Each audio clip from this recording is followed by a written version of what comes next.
Hello বন্ধুরা, আশা করি সবাই উড়ানের আপডেটের অপেক্ষায় আছো।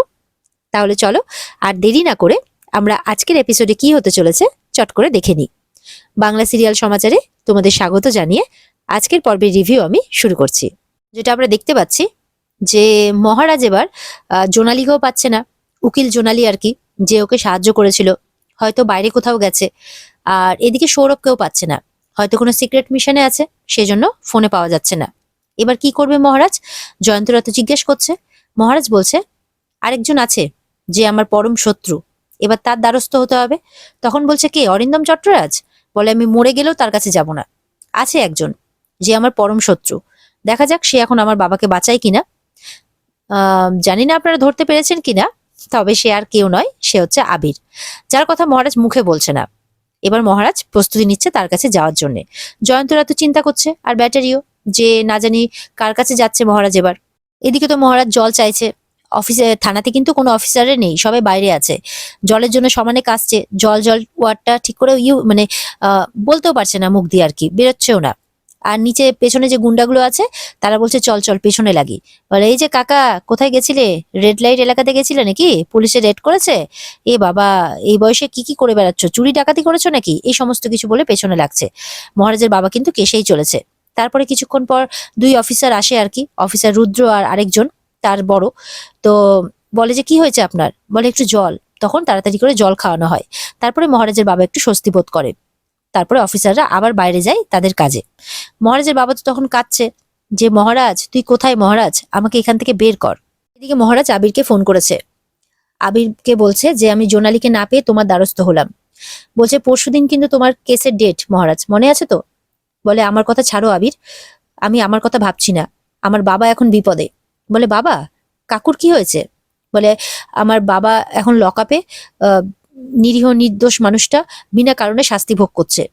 তখন বলে কি হয়েছে? তখন মহারাজ সব কথা আবিরকে খুলে বলে। আবির বলে কেসটা কিন্তু খুব কঠিন মহারাজ, অত সহজে কিন্তু কাকুকে বের করাটা সম্ভব হবে না। আমি চেষ্টা করে দেখতে পারি, কিন্তু গ্যারেন্টি দিতে পারবো না। মহারাজ বলছে কি বলছো? তাহলে কি আমার বাবা লকআপেই থেকে যাবে? তখন আবির বলছে অগত্যা।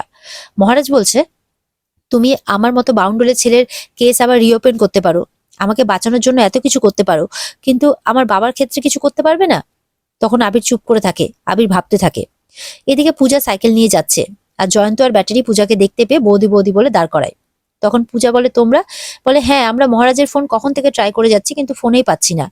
পূজা বলে যে দেখো মিস্টার মাথা গরম তোমাকে ব্যাটারিকে ক্ষমা করতে পারলো, কিন্তু আমাকে ক্ষমা করতে পারলো না।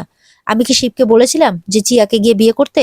নাকি এই ওরা এখন কোথায় আছে সেটা আমি জানি? বলো তো কোন দিকে আমার দোষ আছে? শিবকে আমি ফোন করে যাচ্ছি, শিব আমাকে বন্ধু বলে, কিন্তু আমার ফোনটা রিসিভ করছে না। চিয়ার তো নাম্বারই নেই আমার কাছে, তাহলে আমি এখন কি করি বলো তো? তখন জয়ন্তরা বলছে তুমি আবিরের কাছে গেছিলে? বলে আবিরকে তো ভয়ে আমি ফোনও করিনি, ওর কাছেও যাইনি, কারণ তখন দেখলে না আবিরের নাম শুনে মিস্টার মাথা গরম কেমন উত্তেজিত হয়ে গেল, মাথা গরম হয়ে গেল। তখন মহারাজের বন্ধু জয়ন্ত আর কি বলছে যে ওর তো সবসময় অগ্নুৎপাত চলতে থাকে আর কি, মাথার মধ্যে সবসময় আগ্নেয়গিরি আগুন জ্বলতে থাকে। তো পূজা বলছে দোষ না করে নিজেকে যেন বড্ড দোষী বলে মনে হচ্ছে জয়ন্তদা। জয়ন্ত বলছে চলো বৌদি, আমি তুমি ব্যাটারি মিলিয়ে বরঞ্চ কিছু একটা করি কাকুকে ছাড়ানোর জন্য। পূজা বলছে আমি আমার নিজের বাবার তো প্রাণ বাঁচাতে পারিনি, কিন্তু আমি আমার এই পিতার মান বাঁচানোর অবশ্যই চেষ্টা করব, তার জন্য আমি জান পর্যন্ত দিতে পারি। এদিকে তো মহারাজের বাবার জন্য পূর্ণিমা খাবার নিয়ে গেছে।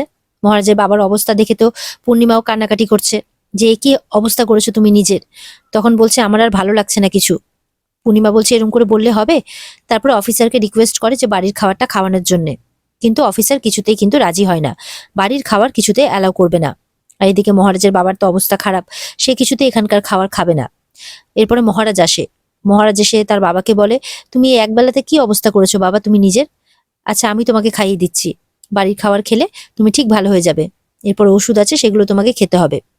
মহারাজের বাবা বলে হ্যাঁ, বাড়ির খাবার আমি খাবো। এরপরে মহারাজ অফিসারকে রিকোয়েস্ট করতে থাকে, কিন্তু অফিসার তো কোনো কথাই শোনে না।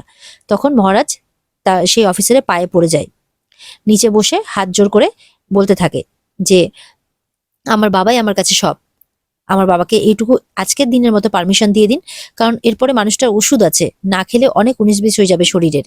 একটু আপনারা সহযোগিতা করুন শুধু আজকের দিনটা। কিন্তু পুলিশ কিন্তু কোনো কিছুতেই শোনে না। এদিকে পূজা, জয়ন্ত, ব্যাটারি ওরাও থানাতে ঢুকছে কি মহারাজকে ওইভাবে হাঁটু গেড়ে হাত জোড় করে বসে থাকতে দেখে পুলিশ অফিসারের সামনে। দেখে তাদের খারাপ লাগে। জয়ন্ত বলছে মহারাজ তার বাবাকে বড্ড ভালোবাসে, সেই জন্যই ও পুলিশ অফিসারের পায়ে পর্যন্ত পড়তে রাজি।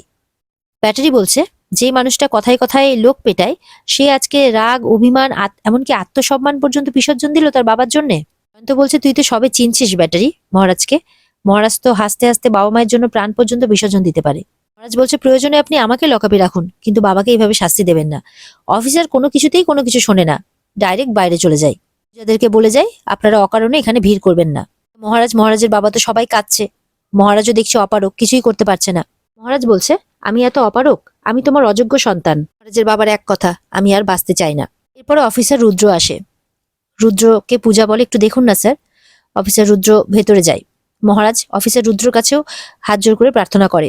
অফিসার রুদ্র বলে আমাকে অফিসার দাস সবকিছুই বললেন আর কি, কিন্তু দেখো এইভাবে তো আমরা বাইরের খাবার অ্যালাউ করতে পারি না, আমাদেরও তো কিছু নিয়ম আছে বলো। তখন মহারাজ বলছে শুধু আজকের দিনটা, বাবার এই অবস্থা, ওদিকে তো শিবকেও খুঁজে পাওয়া যাচ্ছে না, আমি কি করব বলুন, আমাকে কি করতে হবে এখন? এর থেকে তো আমার মরে যাওয়া ভালো, কিন্তু বাবাকে এই অবস্থায় রেখে তো আমি মরতেও পারবো না। রুদ্র তখন ব্যাপারটা বোঝে, বলে যে ঠিক আছে খাইয়ে দাও, বলে চলে যায়। এরপরে মহারাজ বসেছে তার বাবাকে খাইয়ে দিতে, কিন্তু তার বাবা কিছুতেই খায় না, চুপ করে বসে আছে। মহারাজ বলে খাও বাবা, খেয়ে নাও, এটুকু খাও। আচ্ছা যাও নাও, তোমাকে বাকিটা খেতে হবে না, তুমি আমার হাতের টুকু খাও, অনেক করে বলছে মহারাজ। কিন্তু মহারাজের বাবা কিন্তু কোনো কথাই শুনছে না, চুপ করে বসে আছে। এদিকে গুন্ডাগুলো কিন্তু মহারাজের বাবার পেছনে লাগছে যে এই বুড়ো তো এবার শুকিয়ে যাবে কোনো কিছু না খেয়ে। মহারাজ তখন বলছে বাজে বকা বন্ধ করো। তারপরে গুন্ডাগুলো বলছে কি করবি তুই, এই কি করবি তুই? মহারাজ তখন হাতটা দিয়ে ধরতে যাবে কি, তারপরে আবার থেমে যায়, কিছু বলে না। মহারাজের বাবা বলছে এরা খুব অপমান করছে রে আমাকে, তখন থেকে উত্ত্যক্ত করে যাচ্ছে আমাকে। মহারাজ কিন্তু এবার দেখছে তাদের দিকে। গুন্ডাগুলো বলছে এই যা করেছে বেশ করেছে, কি করবি রে? কাকা তোমার ছেলেকে সাবধান করো, কি করবে, মারবে? কি করবে ও, কি করবে? হাত দেখিয়ে দেখিয়ে বলছে। মহারাজ কিন্তু তখন হাতটা ধরে নেয়। তারপরে পূজারা দৌড়ে আসে যে আপনি শান্ত হন মিস্টার মাথা গরম, আপনি শান্ত হন। ওদিকে ব্যাটারি জয়ন্ত মহারাজকে ধরে টানছে, কিন্তু মহারাজ কিন্তু কিছুতেই গুন্ডাটার হাত ছাড়ে না। পূর্ণিমাও বারণ করছে, প্রিয়াঙ্কা বলছে গেল গেল গেল, বাবারা জেল থেকে বেরোনো হলো না। এদিকে অফিসার দাস চলে আসে, কি হচ্ছে এখানে? এই মহারাজকে অ্যারেস্ট করুন, বাবা ছেলে একসাথেই লকআপে থাক। পূজা বলছে মিস্টার মাথা গরম কি করছোটা কি, তোমাকে তো বাবাকে বাঁচাতে হবে, তুমিও যদি বন্দী হয়ে যাও তো বাবাকে কে বাঁচাবে? মহারাজ এরপরে বাবার কথা ভেবে গুন্ডাটার হাত ছেড়ে দেয়, আর গুন্ডাটা ছিটকে গিয়ে পড়ে একেবারে। এবার মহারাজ বলছে আমি বন্দী হলে শিবাচিয়াকে খুঁজবে কে? না না না, বাবাকে বাঁচাবে কে? আমাকে যা করতে হবে এখন মাথা ঠান্ডা রেখেই করতে হবে, স্ট্র্যাটেজি করতে হবে, না হলে হবে না। এরপর অফিসার দাসের পায়ে হাত দিয়ে বলে মহারাজ আমাকে ক্ষমা করে দিন স্যার, ক্ষমা করে দিন, আর কখনো হবে না এই ভুল, আর কখনো হবে না। পূজা বলছে মিস্টার মাথা গরম কখনো কারো পায়ে হাত দিয়ে ক্ষমা চাইতে পারে? এটা আমি কখনো ভাবতেই পারিনি। মহারাজ বলছে আমার বাবার ভালোর জন্য যা যা করতে হয় আমি সব করব, মহারাজ সব করবে। মাঝে মধ্যে উঁচু গাছকেও ঝড়ের সময় মাথা নিচু করতে হয়, আমিও মাথা নিচু করেই বাবাকে ওইভাবেই আগলাবো। এরপর মহারাজ বেরিয়ে পড়ে শিবচিয়াকে খুঁজতে। কোথাও খুঁজে পাচ্ছে না, প্রচুর জায়গায় খুঁজছে, মানুষকে ছবিও দেখাচ্ছে। এরপর খোঁজ করতে করতে হোটেলেও এসছে মহারাজ, কিন্তু সেখানেও খোঁজ পাচ্ছে না। মহারাজ তো চিন্তায় পড়ে যায় যে গেল কোথায় ওরা, কোথাও খুঁজে পাওয়া যাচ্ছে না। আর এখানে আজকের পর্ব শেষ হয়ে যায়। তো বন্ধুরা, এই ছিল আজকের পর্বের রিভিউ। যদি ভালো লেগে থাকে অবশ্যই পর্বকে লাইক, কমেন্ট আর কিন্তু সাবস্ক্রাইবটা করতে ভুলবে না। দেখা হবে আগামীকালকে। তার আগে যদি এই পর্বে বিস্তারিত দেখতে চাও অবশ্যই স্টার জলসার পর্দা রয়েছে, সেখানে সঠিক সময়ে নজর রাখবে, তাহলেই দেখতে পাবে। আর পর্ব যদি ভালো লেগে থাকে পর্বকে লাইক, কমেন্ট তো করবেই, আর অপেক্ষায় থাকবে আগামী দিনের পর্ব দেখার জন্য। ততক্ষণ কিন্তু সুস্থ থাকবে, সবাই ভালো থাকবে। টাটা।